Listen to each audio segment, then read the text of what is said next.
practicing? We were just setting a tone on intensity, defensively. We wanted to push the ball, which I thought we did a great job of.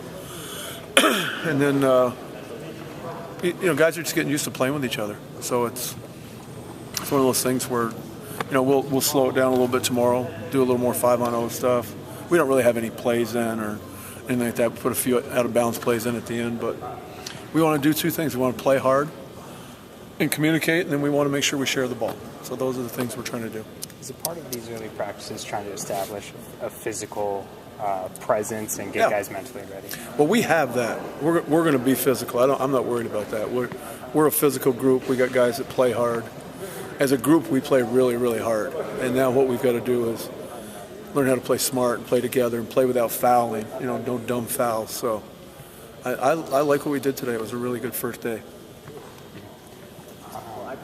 What kind of challenge was it for you to incorporate so many transfers at one time? Do you feel like you're essentially coaching a brand new team this year? We were fortunate that we were able to do some stuff this summer and in the fall. So that gave us a little bit of an entree into, getting these guys playing together. And now what it comes down to is guys feeling their way, competing for spots, deciding who's going to be in the rotation, who isn't, and then just going from there. Anyone stuck out to you in particular so far? Someone that's put in a lot of work this offseason?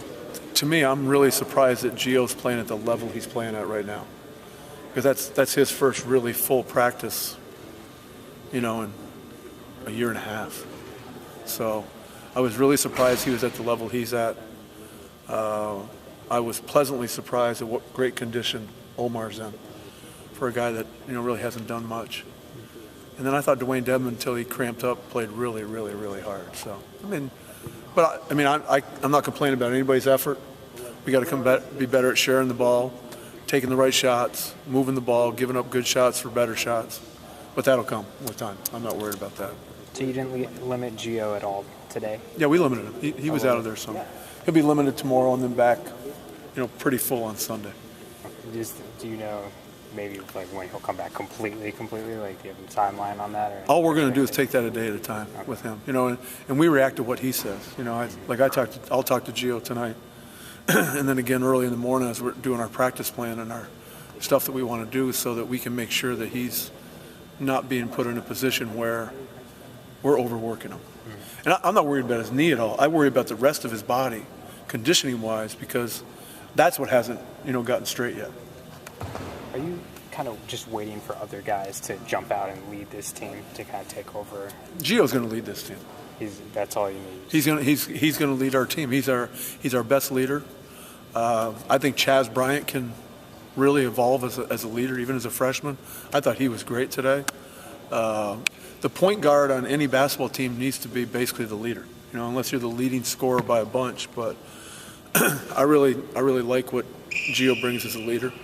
Some other guys need to just lead by example and play hard. Do you feel like with the size on this team, that's something that can give you a huge advantage in this conference? Well, we're big. We're an NBA-sized team. We passed the eye test. It's just now getting everybody on the same page and playing the same way and doing the right things. What needs to happen for that? Is that just time? Time. Because we don't have selfish guys. We got guys that make selfish plays every now and then, but they're not selfish guys.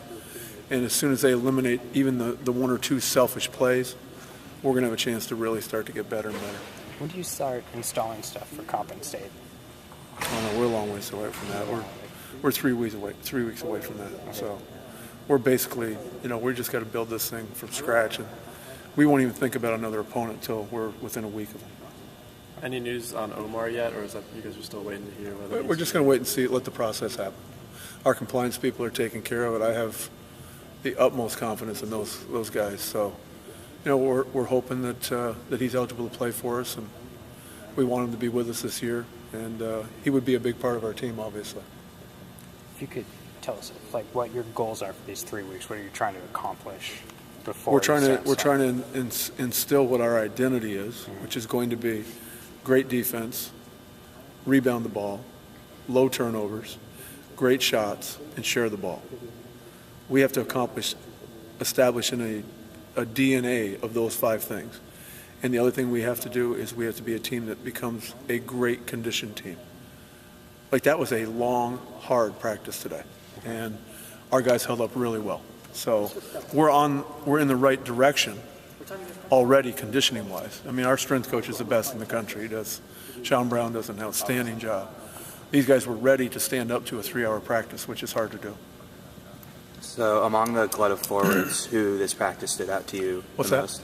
Among all the forwards, who stood out to you the most in this practice? I liked a lot of the things everybody did. I thought Aaron Fuller's effort was supreme in terms of how hard he went and what he got done defensively and on the boards. And then I really, really liked what all those guys did. I thought Ari had his moments. Ronaldo had his moments.